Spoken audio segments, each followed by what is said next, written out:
Ready when you are, Steve.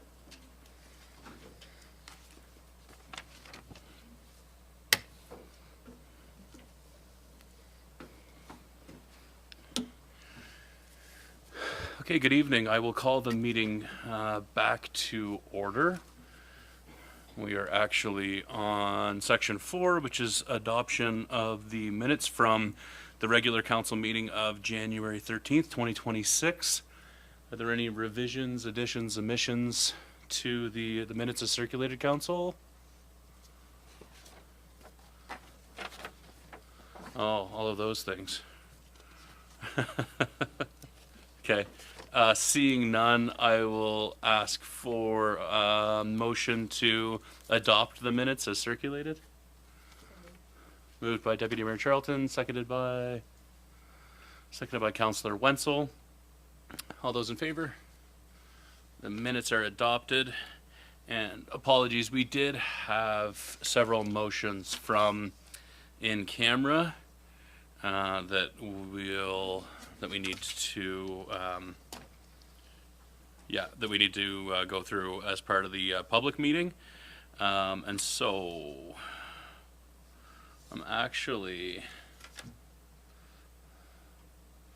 I think I'll deal with those during the report from in camera. How about that?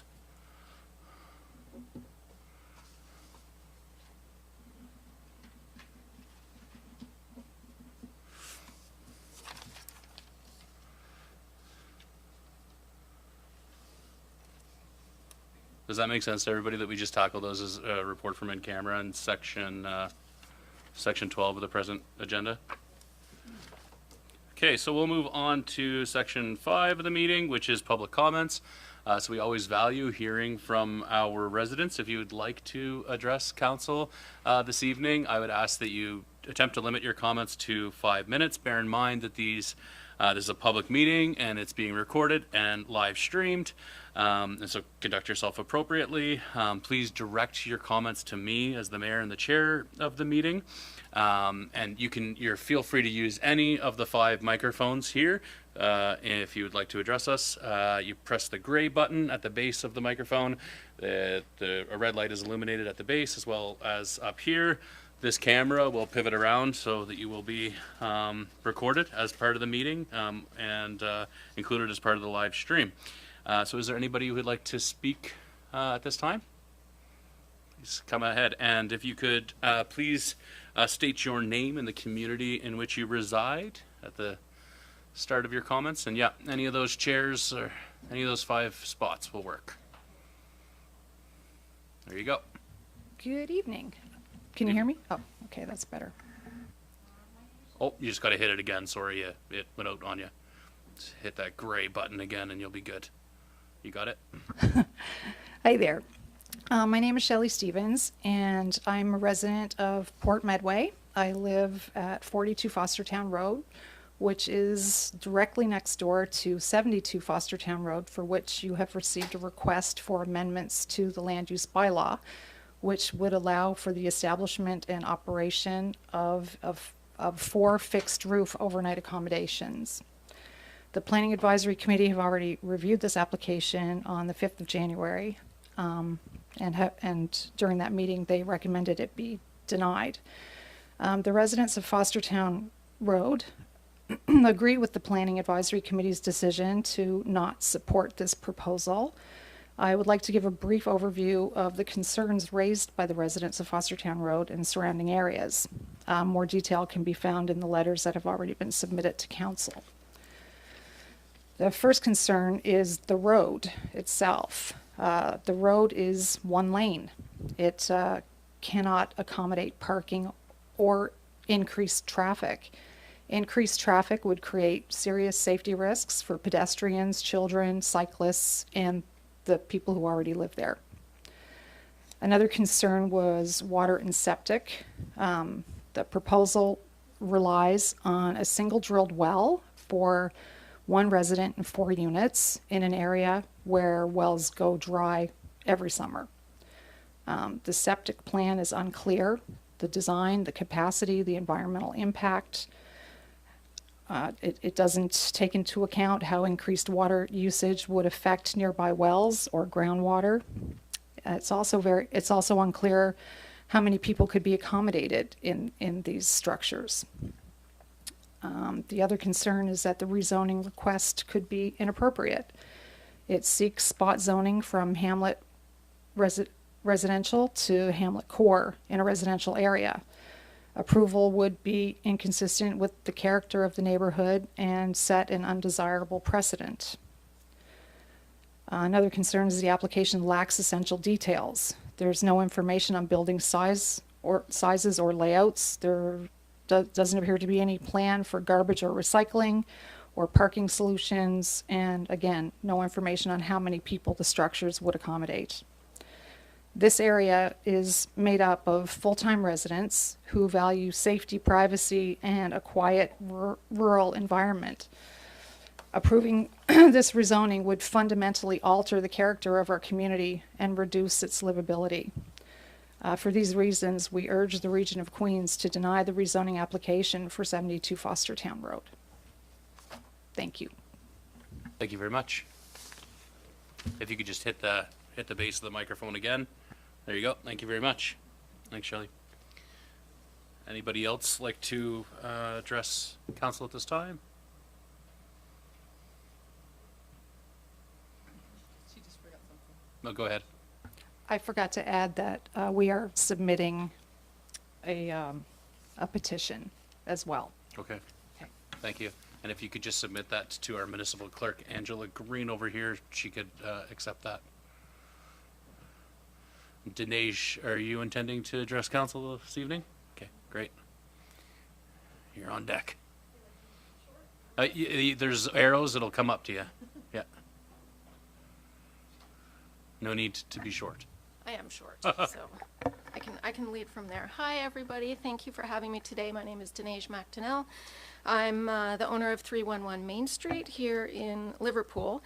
And actually what brings me here today is just to add a couple of comments regarding the strategic plan that you guys are reading today, and just to weigh in and give you a little bit of thought, because I did have a chance to go over what was presented, and it seemed a little bit limited to me in what it offered. And so the first thing that really stood out to me was kind of in the framing of who was participating and who you heard from. And there was a lot of saying that there was a lot of deep engagement and varied thoughts, but at the end of the day, 97% of people didn't say anything. And it was only 2.5% of the people that actually weighed in on this. And so the plan seems to be taking into consideration what this feedback is, which is great, and it's great that we got feedback. But I think that inevitably, each of you, when you did your tours to even get elected into the spots that you're in today, probably spoke to a lot more than 244 people. And so what I would expect when you're actually making strategic plans for your constituents is that you would be speaking to more than the people that you just got to talk to you when you were getting elected, right? We want to see a really large amount of people. And so to me, I think this 97% really should bring up a bit of a flag of a bigger concern about why people aren't contributing their thoughts. And I think a lot of that, from the people that I talk to, it does come back to, what's the point? Is there any good? I've said this stuff before, there's no action, and there's challenges with all of that. And so I think that there's a deeper issue there. And so that's one of the points I wanted to make about that.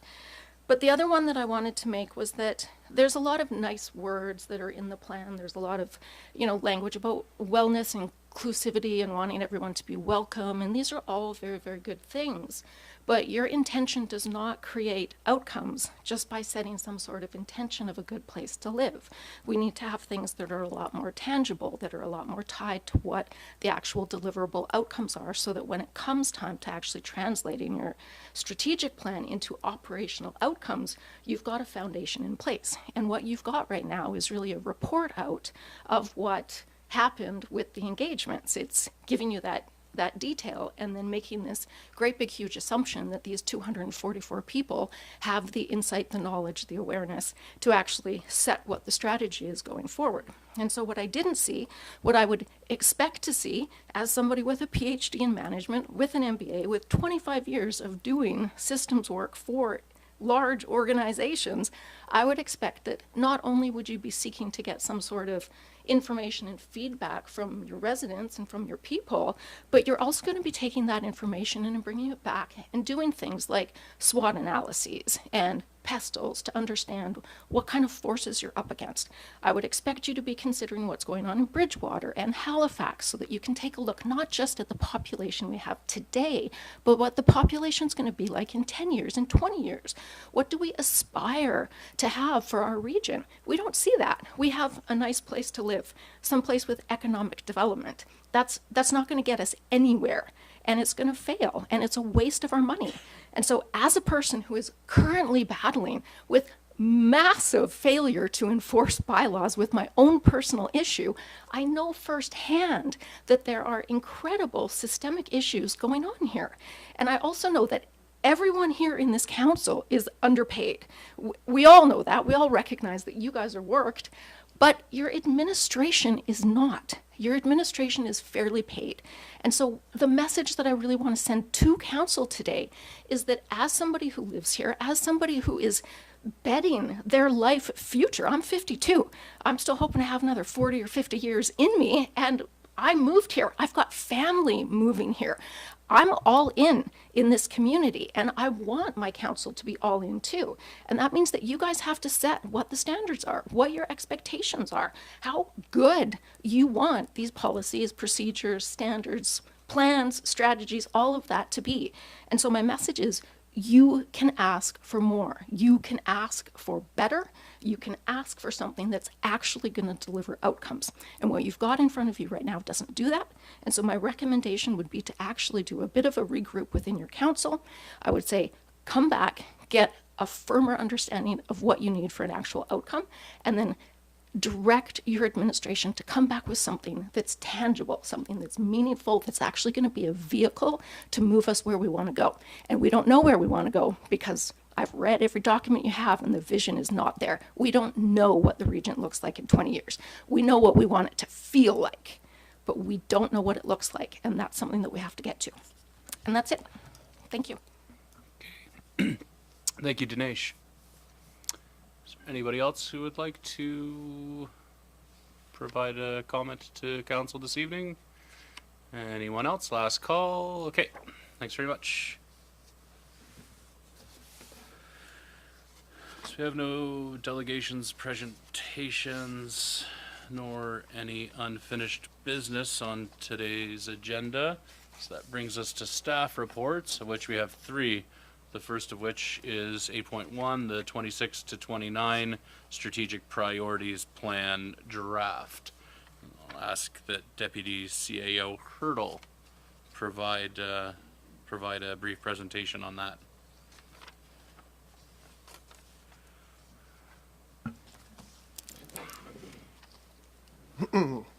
Good evening, Mayor and Council. I'm here tonight to present Council with the draft of the 2026 to 2029 Strategic Priorities Plan that was developed by staff following Council's extensive community consultations that took place in the fall of 2025. Upon approval, this document will inform work plan and operating budget development for the 26-27 fiscal year for staff, and it will also provide a lens through which Council can make its governance decisions in 26-27 and for the duration of the Council term. A strategic priorities plan is an important pillar of sound municipal governance. A well-informed plan provides a multi-year view that guides the decision-making of council, the CAO, and staff. The strategic priorities form the basis of operating and capital budget planning, and in turn are reflected in departmental work plans and employee performance goals for that period. The county-wide engagement process gathered public input on the 4 strategic pillars identified by council. Those being specifically governance, economic development, community wellness, and environment and infrastructure. In total, 7 different engagement sessions were hosted by the region of Queens throughout the county, and some 165 residents participated in in-person town hall style engagement sessions or written surveys, while an additional 79 online surveys were completed as well. Input from residents from across all 7 districts helped to craft a clear understanding of what matters most to the community, both overall and within each distinct area.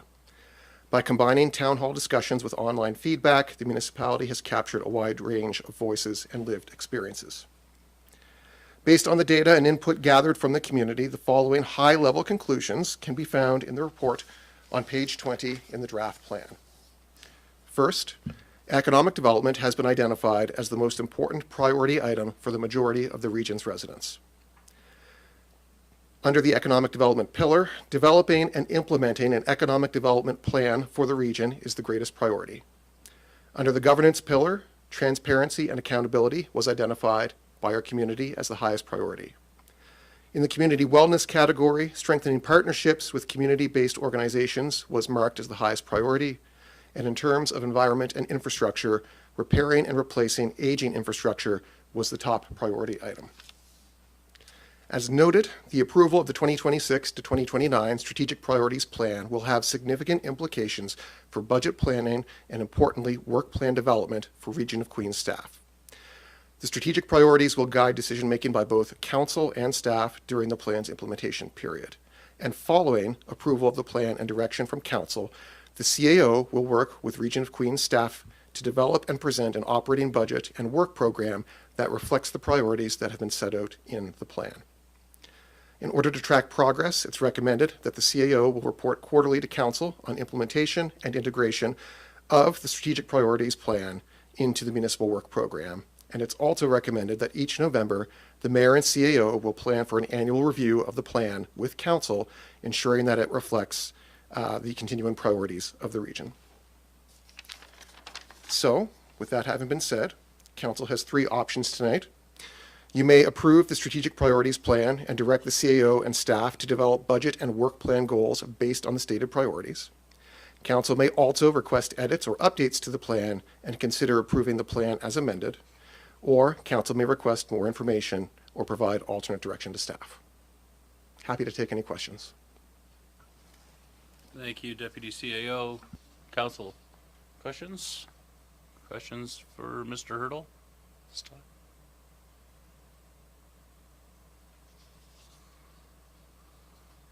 No? No questions? Oh, go ahead, Councilor Fancy. I think all of our town hall meetings was a great success, and that we got out to meet the community, even though it was low numbers. My concern is where do we go with this? I guess we get a lot of information of what we could do, what we do right, what we do wrong, and what could be changed. But what are we going to be developing into? Like, do we have? Are we going to be getting into? Because we're already almost 2 years into a year and a half into our term. But mine would be, do we have areas that we want to go to, like affordable housing, food insecurity, other things that we would deem as part of what we would like things to fall under these umbrellas. So if we're going to be spending money, it would fall under these categories. So we would be able to have a direction in what we're going to do. I take it from here, we're going to get a direction, but this here isn't a direction. It's information, feedback of what the needs are, or some of the things that are what we're doing and what we're not doing right. And so I'm just wondering if we're going to be able to get into that point. Yes, if I may, Your Worship. The intention, you're quite correct, Councillor Fancy. The intention with presenting this document to Council tonight is to first vet with you folks that this is indeed reflective of what you heard during our public engagement sessions last fall. Providing that you are in agreement that this is what you have heard from our community engagement to date, the CAO will take that information and this plan away and go back with the staff team and develop a work plan and our operating budget, which will be coming for Council's consideration next month, to really flesh this out and figure out specifically what those action items look like for 26-27 and potentially beyond. So yes, this is the first step in a process that will see the priorities. We're up here at the 100,000 foot level right now, and what we want to do is get down that funnel down to the ground level, and this is the first step in that process. Any other questions for Mr. Hurdle?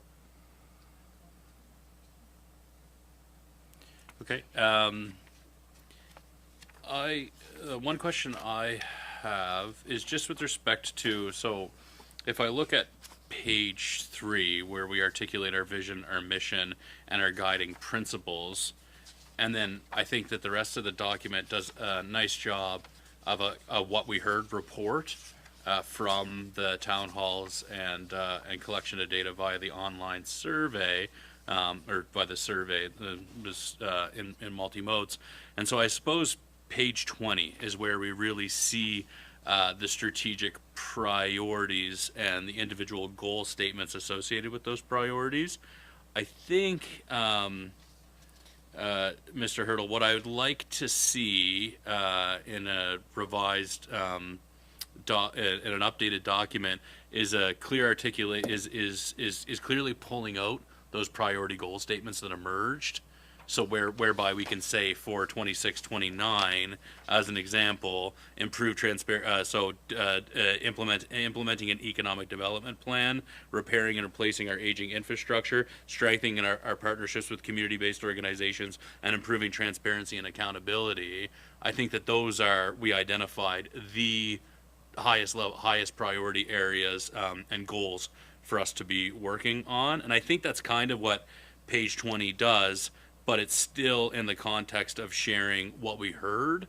And I think if we, I think from just so as to bring this together as a cohesive plan, if we were able to articulate the specific priority goals that will inform the action plan, the implementation plan, I think it would strengthen the plan, where we could, because I really appreciate the what we heard component, but I feel like what we should do, there should be that we should extract the key takeaways from that and present it in a way similarly to how the vision, mission, and guiding principles are presented on page 3, where the key priorities that emerged and those individual goal statements are also articulated. Like, just do you get what I'm saying?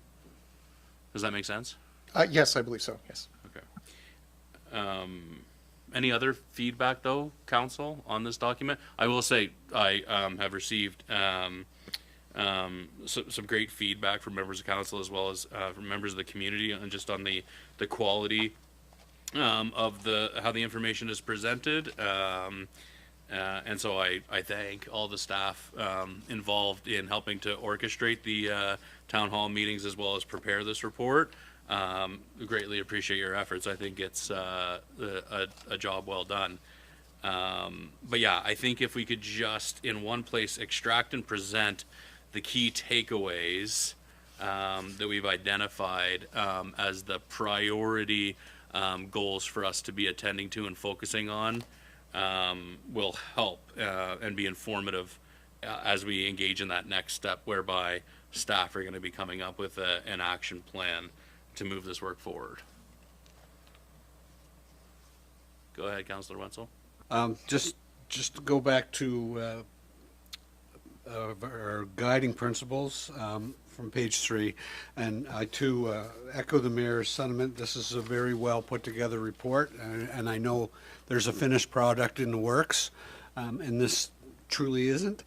So I would just recommend that everything we do, and that for the next bit that you're going to send us for the finished product, that we really keep our climate resilience in mind for every piece of work we do here. We know we have flood mitigation issues. We know we had severe drought. We know we had fires.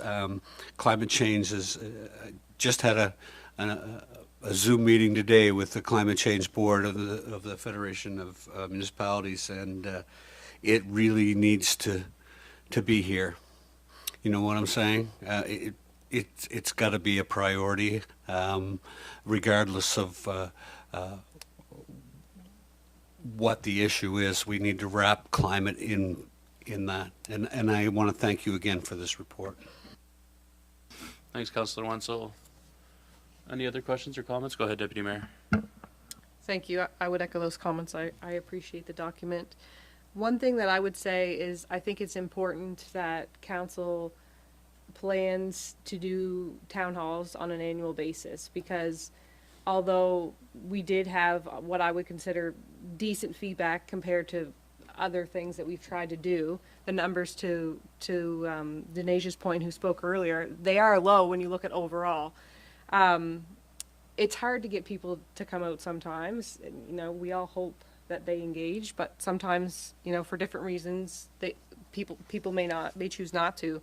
But I think if council is constantly showing up and showing our residents that we are there to listen to them and we value their feedback, that changes the narrative a bit, that they actually feel that they have a place where they can come speak to council members. So that for me, I think is really important.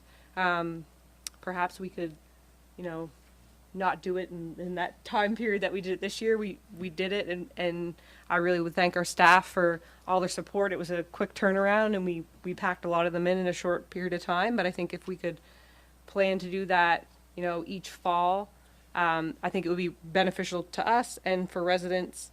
I will say that when this document kind of came together early stages, it was a document that came forward from a group with, we worked with the external consultant with initiating this process, and it was a lot of what we heard when we were on doorsteps, when we were campaigning. So we did this after everyone had got elected, so it was all fresh, and so our council members came forward and said, this is what we heard on doorsteps, and kind of early stages, that's where it came, and then we expanded on it, and we went out in the community, and these things were the themes that had appeared then. So I just wanted to note that we definitely did consider that before we started this process, and that I look forward to these town halls if council is supportive of them on a yearly basis, because I think that's how we build more momentum, is to keep showing up, and I think our residents will therefore show up as well. Thank you. Anything further for Mr. Hurdle? Anybody like to make a motion on this one?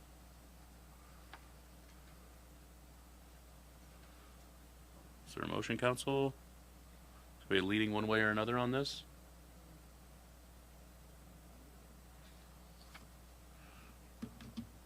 I mean, if people are happy with it to proceed as it was circulated, draft motion is that the Council Region of Queens Municipality approve the draft 26 to 29 strategic priorities plan as presented and direct staff to use it as a guiding document in budget preparation and work plan development for the 26-27 fiscal year. So maybe it needs to say as amended.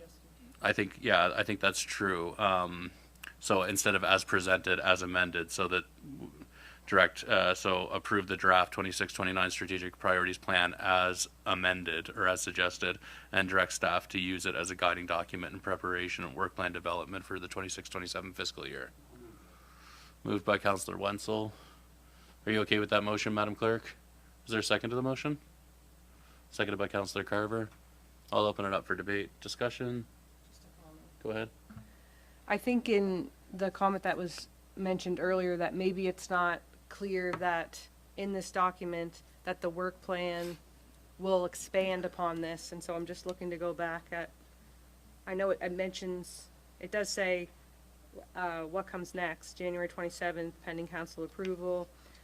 Council will direct the CAO to work with the Region of Queens staff team to develop an operating budget and work program that reflects the priorities set out in the plan, and maybe it needs to say that expands upon the priorities in the plan, because they are really high level. I know that when we were talking about these things early on, there were all kinds of things that kind of fell under some of these that I think we've done a few of them. For example, when I think about community wellness, we, in our last budget, waived the rent for the food bank. We supported them for that. Because we started this document kind of early on, I think our staff had an understanding of where we were leaning with certain things. So maybe if there's just some wordsmithing there, that it's kind of expanding upon that, and so that residents don't think this is kind of the final document. I mean, I certainly don't. I know that it's not, but we've really been involved in the process, and our residents haven't been involved at the same depth. So I guess if there's any way to wordsmith that, that would be the only thing that I would suggest. Yeah. Anybody else? Any other comment? discussion? Go ahead. If I can, Your Worship, Yep, just to please go quickly ahead. acknowledge the Deputy Mayor's point there. Yeah. I would envision that staff would come back as we go through the budget process Yeah. with a specific, separate set of actions or a goals document, goals and actions document that would relate to what you folks prioritize during budget process and talk about, kind of speak to what our intentions are for action items for the 26-27 year. Yeah. And that we would bring that back as well Yeah. as an attachment or appendage to Yeah. the budget. Yeah. Thanks, Mr. Hurdle. I understand where where Dinesh is coming from in addressing council. It's always challenging while trying to operate in a spirit of transparency. It's always challenging with the level of granularity and level of detail that's shared publicly as part of an engagement process.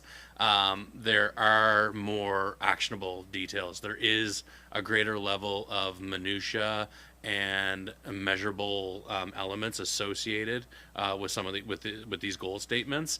It's always challenging to strike that balance between engaging and providing information at a level that resonates with folks, and where you don't just get down in the muck and the details of it. So with that said, in the spirit of transparency, as we do work through this and workshop it with our team of administrators, who I feel very confident have the skill set to be able to execute on this in a robust and meaningful way. We will be coming out with a plan that will be available to the public with a greater level of granularity, where you will be able to see more measurable, specific, time-bound actions associated with the goal statements that have been identified as priority areas. And so more to come. This is a starting point, and I think a meaningful and valuable starting point. And I agree also with the comments just with respect to lack of engagement and a lack of trust or buy-in from the community that their voices actually matter. From my perspective, all we can continue to do is model it, continue to show up for those town halls, continue to demonstrate that we heard and that we're reflective, and take that input in such a way to drive what we're doing, and that it's not falling on deaf ears.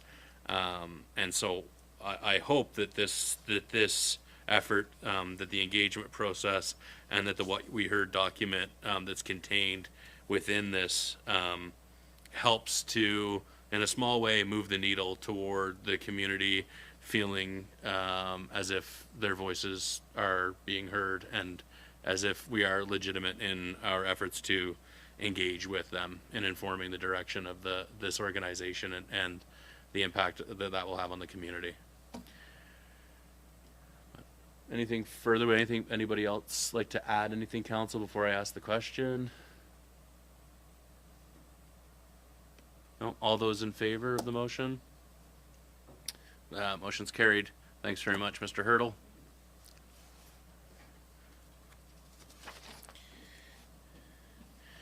Next one up is Director McLeod. Fixed roof overnight accommodations in Port Medway. Can you please provide us with a brief overview of the report, Director McLeod? Yes, certainly. The municipality has received a request to allow for a fixed roof overnight accommodation operation at a property located at 72 Fostertown Road in the community of Port Medway. So in this area of the subject property, the zoning is hamlet residential under the region's land use bylaw, which in the list of permitted uses for the hamlet residential zone, fixed roof overnight accommodations are not a listed permitted use. So should council be interested in proceeding with this request for this use, there's a couple of options for council's consideration. One of those is that the zoning of the subject property at 72 Fostertown Road be changed to a zone which allows for this type of use, which in this case would be the hamlet core zone. Council would also have the option to proceed with this application by entering into a development agreement to allow for this specific use at this location. And as always, there's the option of council to maintain status quo and deny the application to allow for this use at this location. So the municipality's planning advisory committee met on January the 5th of this year to review the application. The committee felt that if the decision of council was to move forward with the application, that the most appropriate method would be to utilize the development agreement process, as it provides for a greater degree of control over the use. However, during the discussions at the planning advisory, there was some concerns expressed respecting things like the increased traffic on this dead-end road, the adequacy of the existing road, as well as things like how the additional units on the subject property would affect things like the groundwater supply in the area. So at the Planning Advisory Committee meeting, there was also discussion around Council's recent recommendation to initiate an interim review of both the municipal planning strategy and the land use bylaw, which is intended to address several key issues which have been identified. And one of those key issues that was identified was the use or allowance of short-term rentals. And I guess with that aspect in mind, the committee felt that council, given the direction to move forward with a review of the documents, that now is not the appropriate time to proceed with an application pending the review of the municipal planning documents. Thank you, Director McLeod. Any questions, council? Any questions? Anything to add, Deputy Mayor, as the chair of the Planning Advisory Committee? Yes, thank you. I think Director McLeod basically covered it with the concerns and why the Planning Advisory Committee, their recommendation is to deny this application. There have been a lot of concerns raised about short-term rentals and how it affects our housing stock, which when I had brought that motion forward, I think the end of October, for a review of our land use bylaw, it included short-term rentals because this has been really problematic in Queens County. And so we're going to be looking at best practice to regulate those, where we want to encourage those, where we may not. And so that will have a really comprehensive review. So it didn't make sense to entertain something like this, and this use was not allowed there, in the sense that they could take one home on that lot and they could rent it as an Airbnb. In the current land use bylaw, that's allowed, but adding the additional ones is not allowed. And as Shelley mentioned in her comment earlier, that's a function of a commercial hamlet area, and this is a residential area, so it would set a precedent for some other vacant lots that are in that area. And the concern is, yeah, the road is a huge concern. It's not in the best shape as it is. It is pretty narrow, and it's a dead end, and we have seen what an influx of short-term rentals can do to particular areas. And I think if, the road was different, then you could entertain a different conversation at some point, perhaps. But nonetheless, we've got this land use bylaw in the works, so it's not an appropriate time to look at this. And the recommendation that came forward from Planning Advisory was unanimous. Therefore, I'm happy to put this motion on the floor that council deny the application to allow for a 4-unit fixed roof overnight accommodation operation. That's a lot of words.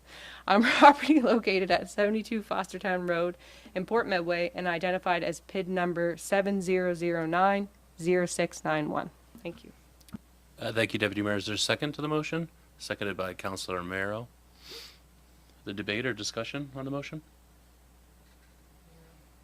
Councillor Merrow? Hi, I'd just like to say that in our rezoning of these properties, one that stuck out to me was respective policy creating that zone is consistent with the location and characteristics of the lands. This is definitely not suitable with the characteristic of this property, as we have seen many things such as the width of the road, the stone walls, the ditches, the flooding. There's just so many points that stick out to deny this proposal. And I'm very pleased to see that this is that this is the choice right now. Thank you. Any further, council? Further discussion on the motion? Go ahead, Deputy Mayor. The other thing I just wanted to highlight is, and I think council all received the same emails that I did, but I received several from residents of Port Medway, and I had mentioned that I absolutely would bring up that they were not in favor of this. I would assume they've probably already signed your petition, Shelley, but same themes: road, water, flooding, all of those things. And I think I had about 5 or 6 of them come through, and I chatted with a few residents as well who were all just sharing the same concerns. So I just wanted to note that. Thank you. Anything further? All those in favor? Motion's carried. Thank you, Deputy Mayor. Thank you, Director McLeod. Okay. On to 8.3, which is a funding request from the Queens Neighborhood Cooperative Housing. Director Vino, if you could provide us with an overview of the report. Good evening, Council. A request for funding has been received from Queens Cooperative Housing Limited in the amount of $750,000. This report contains information on the current housing project that is underway and a funding source for the request. Should Council wish to grant it? Questions? Madam Clerk, I'll just note that Councillor Fancy has declared a conflict of interest, has given his involvement with the Queens with Quinch, and so that's why Councillor Fancy has vacated his seat and excluding himself from the debate or the motion with respect to this request. Any questions for Director Vino at this time, Council? Okay, is there a motion?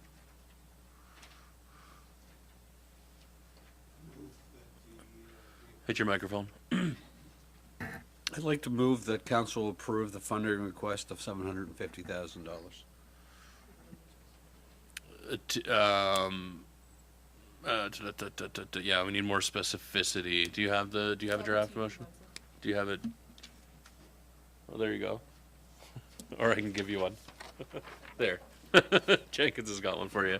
There's a recommended motion at 8.3. Yeah. Hit your microphone. I'll give you the details. Council for the Region of Queens Municipality approved the funding request from Queens Neighborhood Cooperative Housing Limited for $750,000 to be funded with the donation from the J&M Murphy Foundation. Is there a second to the motion? Seconded by Councillor Jenkins. Debate or discussion? Discussion of the motion? I think all I will say is I applaud you folks. If members of Quinch here in council chambers, I applaud the important work and this project is going, and I'll also extend the gratitude on behalf of the Region of Queens Municipality to ongoing support of the J&W Murphy Foundation for a variety of important initiatives, including housing in our community. Yeah, but any further debate or discussion? Yeah, go ahead. I just want to add, I live in the neighborhood. You're in my backyard, and I'm amazed at how fast that work is getting done. I don't know who's in charge of all the contracting, but I would recommend them for any housing projects any day. That is some ideal fast work going on there.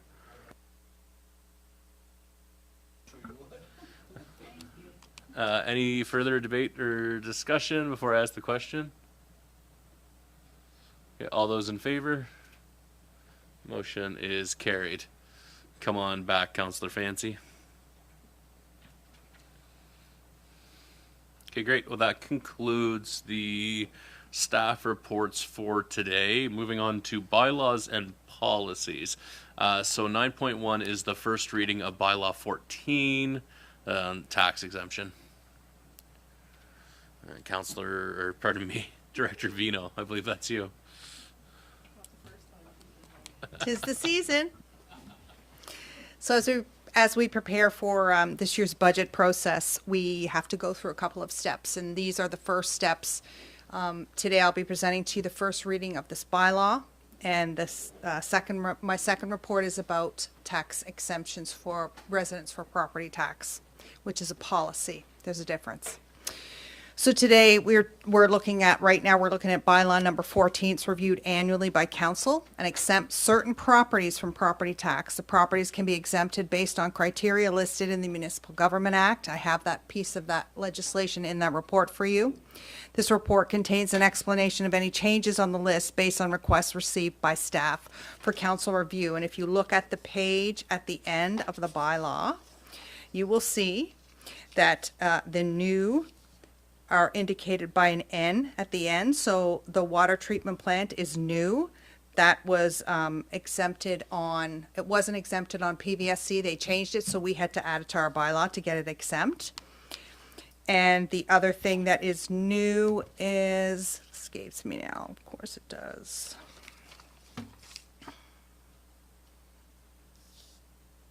Oh, Milton, the pool, thank you. Yes, the Milton Community Association. If you remember, I brought that request back halfway through the year, so we've just added them to the list.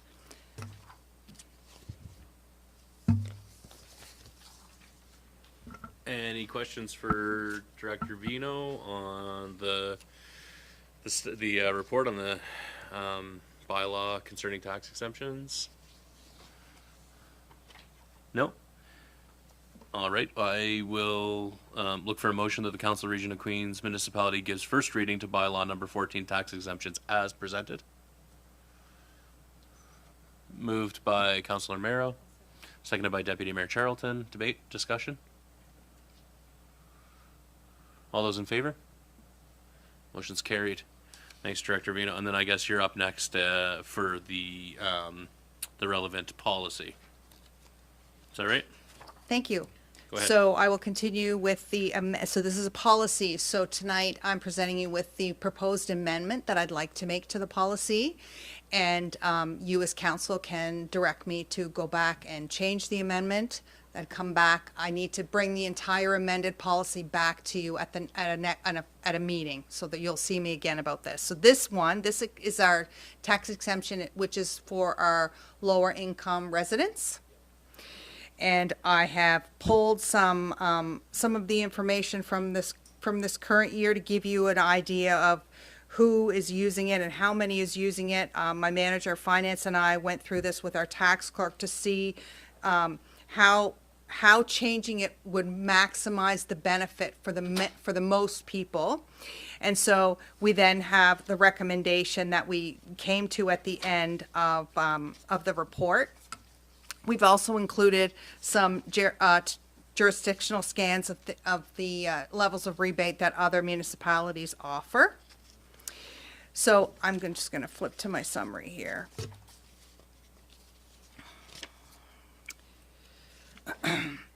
So the Municipal Government Act provides a mechanism for council to adopt policy that provides tax exemptions for low-income residents. Staff have included a recommendation that the respective policy be updated for the 26-27 fiscal year.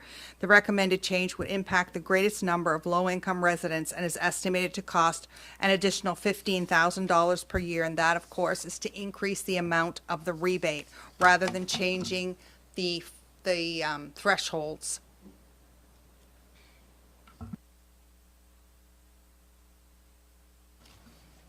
Any questions?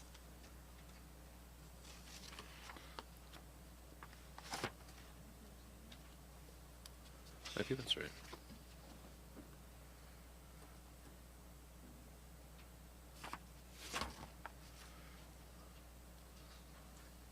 Sorry, Joanne, so just to be clear, the recommended change to the policy has what impact? So the recommended change maximizes the assistance of 10%, maximizes the assistance for the lowest threshold. So that will mean more of the residents have their entire tax bill covered Right. by the rebate, which is where the greatest impact is based on the amount of use that we had this year. So the cost of this increase is estimated to be $15,000. So that will be added, if council directs me, I will add that to the operating budget for this year. Right. Thank you. Any further questions? Is there a motion?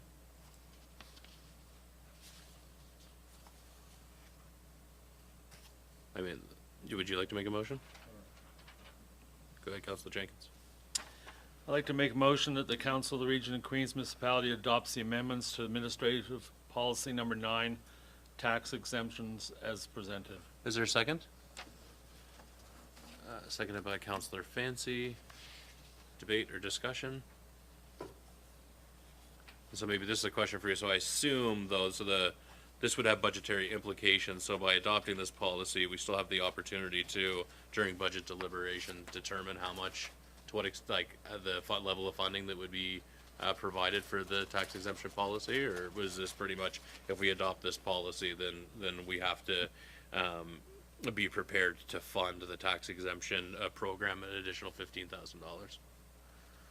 So that's why I'm here before we get into that stage, so that, because last year, if you remember, we got into the budget, right, the meat of the budget, and Yeah. council was debating how much the rebate should be. So I'm Yes. trying to get ahead of the curve Right, at this appreciate point. that. So my thought was to do the analysis now. Right. And come to council with the information. Last year, you increased the budget by $18,000. Right. And so this year, 15 is slightly less, but it also impacts the greatest number of people based on what we've seen. So to answer your question, if we get into budget discussion and council decides they want to fund it more or less, I will just come back here with another amendment to the policy. But for now, I want to know if it's okay if I amend it for the 10% increase in the rebates. And then if you decide to fund it more than that, I can come back and do that again. Yeah, okay. That makes sense. And I know too that there was also in a parallel world or parallel piece of business where there was a motion of council to direct staff to look at using benchmarks potentially for adjusting our approach to low income subsidies, and so specific to the water rebate program. And so I think with I appreciate your analysis, and I think what we'll have to do is continue to monitor and evaluate the extent to which these programs, which are designed to support the most economically vulnerable residents in our community against rising costs of living, that we continue to monitor and evaluate the extent to which these programs are meeting their mark. But I appreciate your analysis and getting us ahead of the curve here, Director Vino. Anything further before I ask the question, though, Council? No, hearing none. Okay, I will ask the question now. All those in favor? The motion's carried. Thanks, Director Vino.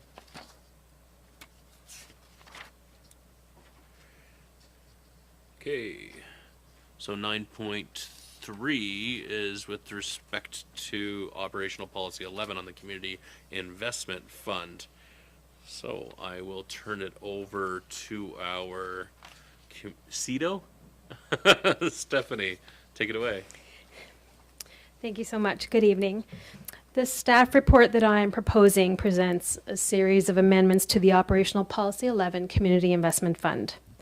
Following an extensive review of the policy and process, I've gathered insights based on my own experiences, engagement with community organizations, consultation with peer funding partners, and past fund administrators. I'm recommending a series of changes to the policy. The intention is to improve clarity that will enhance its responsiveness and usability, while continuing to support accessibility, community impact, and alignment with the evolving needs of our local community organizations. The fund was established in 2018 for the municipality to support registered nonprofit organizations and societies in advancing their missions. The changes I've outlined in my report do just that. They strengthen the region's ability to deliver meaningful, measurable community benefit through its investments. I welcome any questions or queries that you have about the recommendations that I've put forth, and I ask that you consider the proposed amendments to ensure that the CIF continues to effectively support the community organizations and deliver meaningful community benefits. Thanks very much, Ms. Sereda. Questions, council? Really well-prepared report, Sereda. Thank you. And good work, I think. Very reflective of the feedback that the council has provided with respect to elements of the Community Investment Fund, which have been challenging and problematic to implement. And I'm sure based in a lot of these recommendations of their basis in your operational knowledge in administering the Community Investment Fund. Specific questions?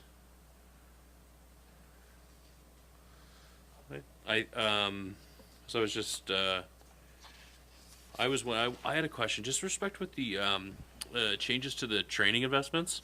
Recommending your recommendations to add language that training investments are contingent upon successful completion of an approved training program. Just wondering where that comes. Is this a problem right now? Have we run into challenges there? No, it's just never been written in the policy. Okay. And they have to do the work, finish the class, take the swimming expertise or what have you to get certification. I just think it needs to be in there so it's clear. Okay, so this is more clarifying and explicitly articulating what has been a practice. Yes. In the past. Okay. Yeah. Appreciate that. It just hasn't been written. It was kind of unknown, but I don't want to have assumptions out there. No, I think it's better to write it down in plain English. Yeah. Otherwise, yeah, I applaud you. Particularly, I very much think that the adding the creation of a tiered approval authority is good. It I think puts and empowers staff who are capable to administer this grant appropriately without delay, and frankly takes away from funding requests if they're eligible. It takes away. There's not an opportunity to politicize or put these things in front of the council. From my perspective, I think it's great to empower staff to make these decisions based on the policy and the eligibility criteria that are laid out in the program without having to bring it before council. So I think that's a great improvement among some of the other things. Go ahead, Deputy Mayor. Thank you. I would echo those comments. I think it's really exciting, all the changes here. The one question I had, if this is endorsed by council, changing the operating investment fund deadline from January 31st to February 28th. So if we may know some groups who potentially could utilize that haven't, if this is endorsed today, I would assume that they have then until February 28th to get their application in. And I'm just also wondering, for those who might not be aware, Ms. Sarita, if maybe you could just quickly highlight what your role is and how you can help community groups understand these types of funds that are available, because I find there are still some that aren't fully aware of them. Thank you for that. So operating requests, we've now opened the door to receive operating requests for the upcoming fiscal year, subject to approval in the spring. However, we didn't go gangbusters with marketing it this year because we knew this was coming to council. And by we, I mean me. But my plan was to be able to do a campaign now sharing that these are the updates. It gives people a little bit more time. And then anyone that was on the fence or didn't have their ducks in a row because they're still closing off their December fiscal year, if it was based on the calendar, that it gives them an opportunity, because that's a very common hurdle that the community groups have because they often follow the calendar cycle. So we'll put pushing that out on all the different platforms. And also too, it's just a nice piece to be able to share, to get a little bit of attention and say, hey, if you haven't done this yet, or if you always thought it was kind of out of your reach, this is now something that might be more in your realm.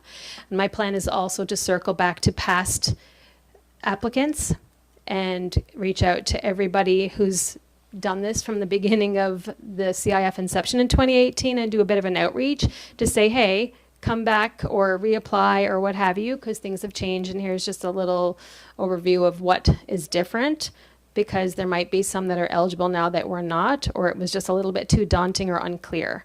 And that's important with these changes as well, is the finessing of the language to make it a little bit more precise, so there's no question. It offsets a lot of the questions that I get on the regular day. My role with the region as Community Economic Development Officer, a lot of it is based on community efforts. I spend a lot of time with community groups. We host an annual roundtable. I've done 2 years in a row in the community with educating, informing, and mentoring the community groups on what's available to them, not just with the region, but also bringing in our provincial partners and even some federal interests as well. I spend quite a bit of time this time of year, it is funding season for everybody, helping them curate some grants that are available. And I look at all the different platforms, both corporate and federal and provincially, and I give them a list of all the things that they can look at to help them outside of the region as well that might not be on their radar. And it helps them because it's to even source grants if you're not really seasoned in grant writing is a beast. So I have them all at my fingertips, and I work with everybody and our community health board and the province and so forth on making sure we all speak the same language. We all are there to support them and help them and mentorship them through the process to get their project across the finish line. Yeah, great. Thanks so much, Ms. Sarita, for that, and for all you do for the community groups in Queens County. Madam Clerk, just a procedural element. If it's the will of council to amend the operational policy as circulated, that's effective immediately with the motion of council. Great, thank you. Go ahead, Councillor Jenkins. I do have a clarification, or I need a clarification on page 130 of 131. It's 11.23. It's the bottom amount for the teams, $5,500 per individual, or $1,000 per team. Wouldn't that? Okay. Thank you. That's a great catch. It's actually $550 per individual and $1,000 per team. It makes me want to go to none of it, just because. Good catch. Oh, Good catch. I will amend that when we put it up tomorrow. Great work. Also, I like your spiky hair today. Good thing.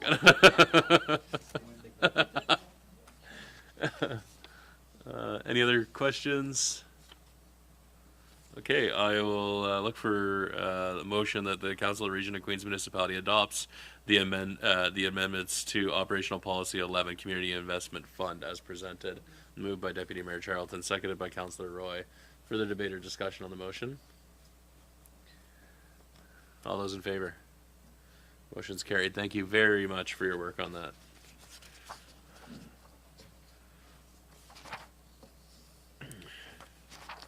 Okay.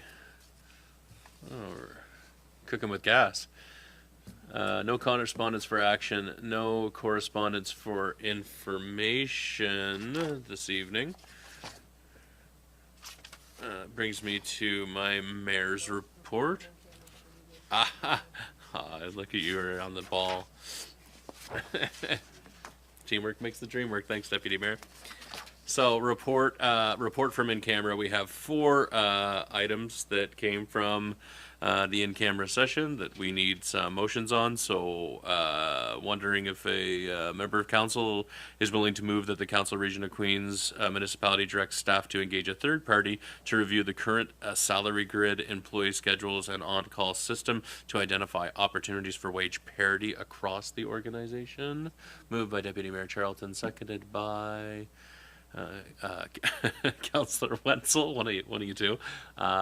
Debate, discussion? All those in favor? The motion is carried.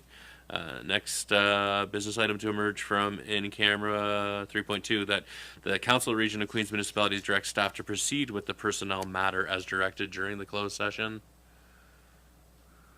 Moved by Councillor Merrow, seconded by Councillor Jenkins. All those in favor? Motion's carried. 3.3, that the Council Region of Queens Municipality direct staff to proceed with the personnel matter as directed during closed session. Moved by Councillor Carver, seconded by Councillor Jenkins. All those in favor? The motion is carried. For the public, these are personnel matters that are confidential and discussed in closed session. That's why these motions that you're hearing are vague. But those details and how they're implemented will be known to the public once the staff execute the direction. 3.4, that the Council Region of Queens Municipality accepts the resignation of Stu Horton from the Citizens Advisory Committee on Council Remuneration and appoints the next highest ranked candidate, Tara Drzina, in his place.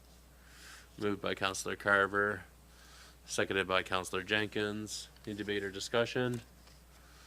I will say on that one, I thank all folks who put their names forward for the Citizen Advisory Committee, and I'll thank Mr. Horton for his interest in sitting on that committee. He is being replaced because of lack of availability of Mr. Horton in the tight timeline in which the Citizen Advisory Committee is conducting their work. And there was an objective ranking a scheme that was developed by staff, and in that scoring structure, Ms. Drzina was the next highest ranked candidate, and which is the reason why Ms. Drzina is going to be, or has replaced, Mr. Horton as a member of the Citizen Advisory Committee. Just to clarify why the switch there. We have a motion, don't we? Do we have a motion? Yeah? Any further debate or discussion? All those in favor? Motion's carried. Thanks, Maddie.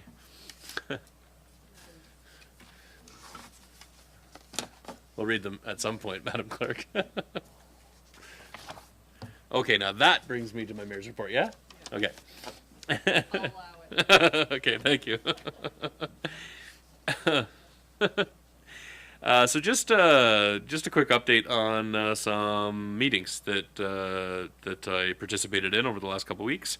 On January 16th, I met with representative of the Astor Theatre Society to advance conversations about how we can best work with the society to make those improvements to the Town Hall Arts and Cultural Center, as well as stabilize that organization and its long-term sort of sustainability, solvency. And following that, I connected with MP Jessica Fancy's office to get an update on the status of the Green and Inclusive Community Buildings funding, which is a substantial piece of funding that the AST board has applied for. And unfortunately, that kind of got stuck with the writ dropping, with the feds dropping the writ with the last federal election. And Jessica's chief of staff is following up on the status of that GICB funding application. January 19th, we unfortunately had to postpone a meeting in Caledonia to discuss service gaps and opportunities to better support community needs in North Queens. It's an important discussion, and that has been rescheduled to this Friday, the 30th. If there's not another snowstorm. January 21st, I was joined by our CAO and met with the CAO of the Native Council of Nova Scotia, and I thought we had a good initial conversation about where there's opportunities to collaborate and work together, and particularly on housing, affordable housing, and renewable energy projects. And so just an initial conversation to see if we could get the ball rolling and identify opportunities for joint venture that could be good for the residents of Queens, many of who are members of the Native Council. January 22nd, I was joined by our Deputy CAO, Hurdle, and we attended a session on economic development in Atlantic Canada with Don Mills and David Campbell, who are the co-authors of a book called Towards Prosperity, which is focused on opportunities for economic development in Atlantic Canada. And they also co-host a really interesting podcast called Insights. Highly recommend it. It's all sort of business stories from entrepreneurs in Atlantic Canada. success stories and the challenges and their journey. There were several interesting insights that were shared on how we can best position Queens as part of a broader shore economic zone or economic region, and the importance of understanding and having a strong plan with respect to population growth and population retention. January 23rd, all of council and some staff met with District Commander Furnett of the RCMP and Superintendent Pionk for Southwest Nova Scotia RCMP, and they provided a workshop where they outlined the function of plainclothes officers and the reason why they feel there's a strong business case for Queens RCMP detachment to have a plainclothes unit as part of the complement of policing resources. And January 26th, I yesterday met with some film producers looking to shoot a small-scale movie in Queens County this spring, potentially. And so we'll be connecting them with our economic development team to explore how we can best position Queens County as a viable and attractive destination for rural film production. Any questions on my mayor's report? Clarifications? No? All right. So that is that. We will move on to section 14, which is council business.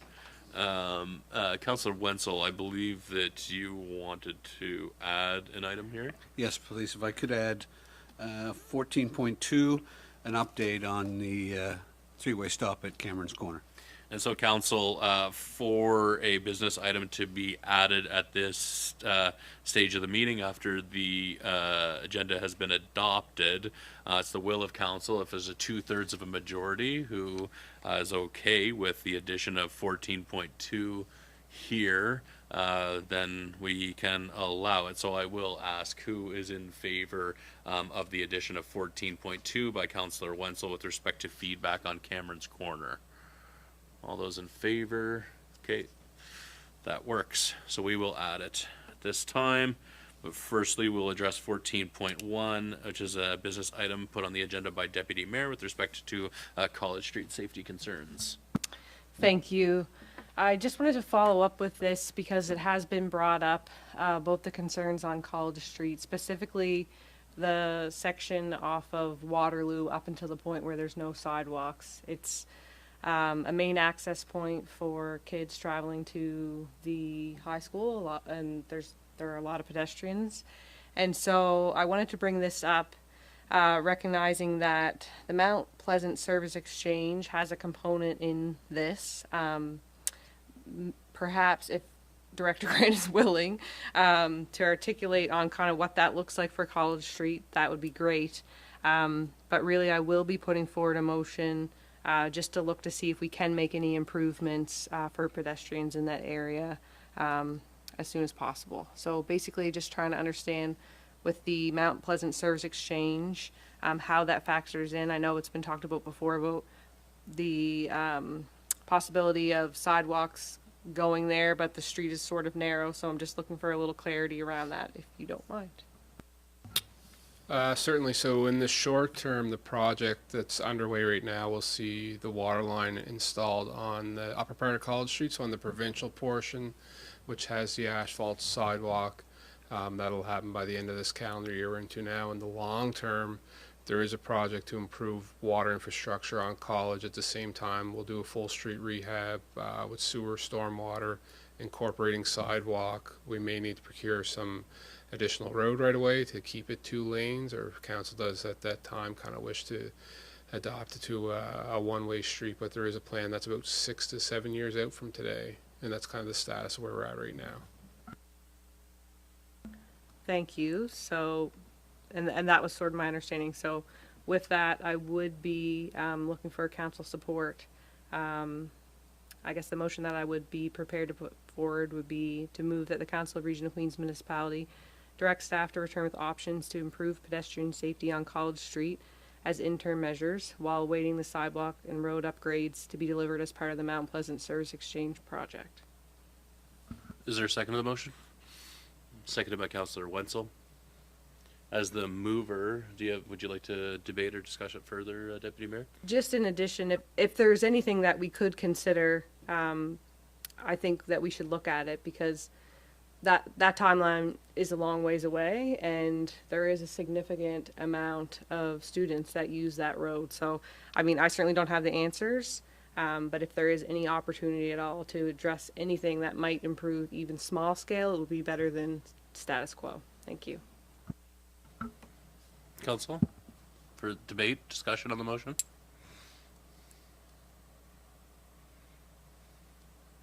Anything to add? I'm in favor of the motion. I will vote. I'll be voting in favor of the motion. I'll add that the daycare's there too, and the daycare oftentimes the programming, they'll march the kids down the hill as well, and our existing sidewalks on Shore Road and at the Old Town Line. As well, so there's actually no protected sort of pedestrian access point to the whether you go up College or you go up Shore Road and then go across Pleasant. You can't be you're on the shoulder of the road somewhere. There's no way to walk to and access either the daycare or the high school without walking on the shoulder of the road. As someone who lives up Mersey Point and brought my kids to the daycare, I see lots of pedestrian traffic coming and going up at both College and Shore Road, and I can appreciate the safety concerns that have been flagged with respect to that. I also have concerns similarly with respect to the walkability at the Wickwire as well, and have been in conversation with Kim, with Minister Maslin about exploring what opportunity there would be to improve pedestrian safety and pedestrian access also to the Wickwire.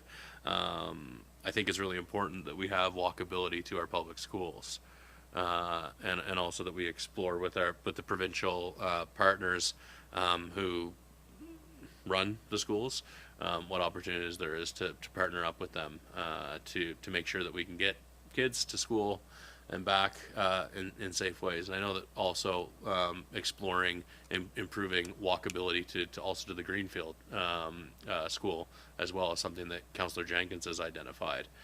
So I'm in favor of this motion, and I think in general we need to be considering what we can do as a council, what we can do responsibly, and what we have the resources to do, and what sort of advocacy we can engage in to make sure that there's good walkability to all the school communities throughout Queens. Any further debate or discussion on the current motion? Go ahead. Thanks for also mentioning the daycare. That totally slipped my mind. One thing that I also think is important, and it was brought up before, about the intersection by the daycare and the high school. It's not in our town jurisdiction, but our staff did send the information along to the province, asking to look at that intersection. So it's my understanding that they will be looking at it. There's no current action plan, and I just wanted to note that, because as you travel further up the road, that issue is there as well. But I would agree with your comments about where we can help make sense. It's more complex when it's in provincial jurisdiction, but this particular area is within the town of Liverpool. So if our staff can come back with any recommendations at all that we can consider, we would certainly be able to potentially advance them quicker than maybe some of our provincial areas. Thanks. Yeah, thank you. So the intersection at College and Pleasant. Yeah, right. I'll add that to my list to discuss with Kim as well. Is there anything further before I ask the question? Go ahead, Councillor Fancy. Yes, I know. Even back, it's been many moons ago, when my son used to go to the Wickwire. Bicycles are even worse yet than even pedestrian traffic, because you get school buses on the road and try to get bicycles on there, and kids all over the road. There isn't much space. No. So it's got to do something to try to make that better. Anything further, Council? Or ask the question? Okay, I'll do so. All those in favor? Motion's carried. Okay, over to you, Councillor Wenzel. 4.2, feedback on Cameron's Corner. So I have some feedback from the neighborhood concerning Cameron's Corner, and I'd ask everybody to forget what they see on social media, where we totally got beat up. For those who don't know, I live at 581 Main Street at the corner of Amherst and Main. I have an English lab. Her name is Maisie, and we go for walks.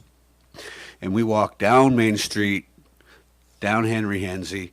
We do the park, then we come up Union, past Corbett's, and then we take a right, and we go across Cameron's Corner, back home. I've talked to many neighbors since this. I've always talked to those neighbors. They come out to talk to me when they see me coming, although I think they'd rather see Maisie than me.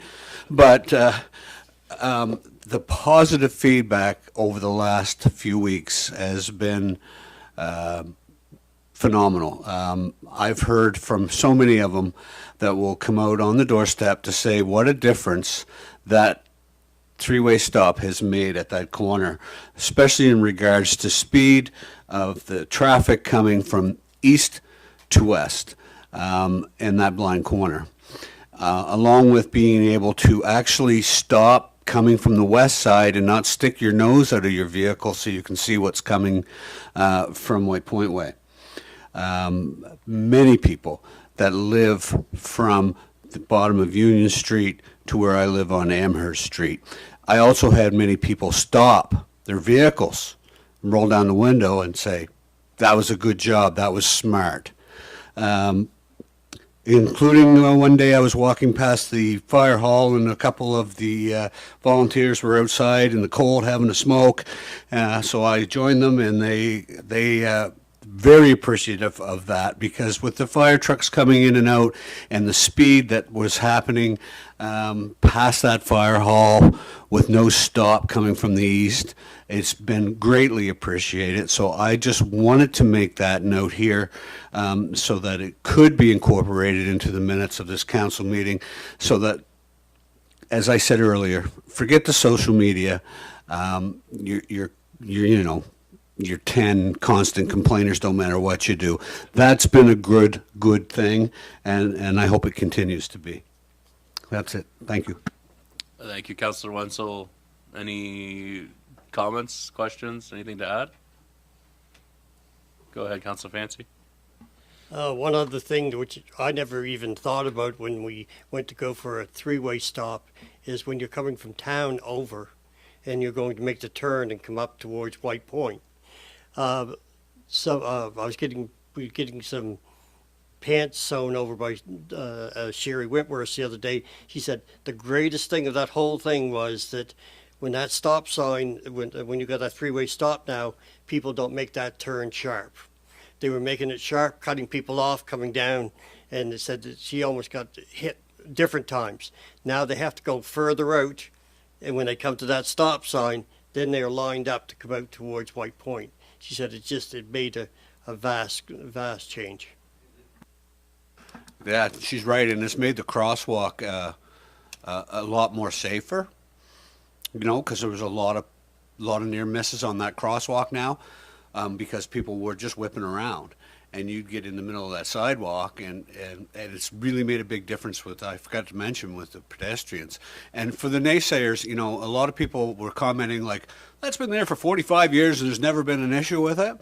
I would encourage them to go down and talk to Martin Lennington, who lives a couple doors down, because he's been keeping a record over the last 15 years of the accidents and the misses and the hits.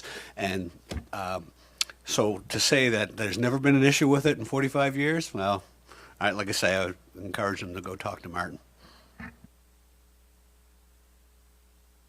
Okay. Thanks very much, Councillor Wenzel. I think that does it. No new business. That's an all-time record. I will adjourn the meeting, 6:54 p.m. Thanks to staff, thanks to council, thanks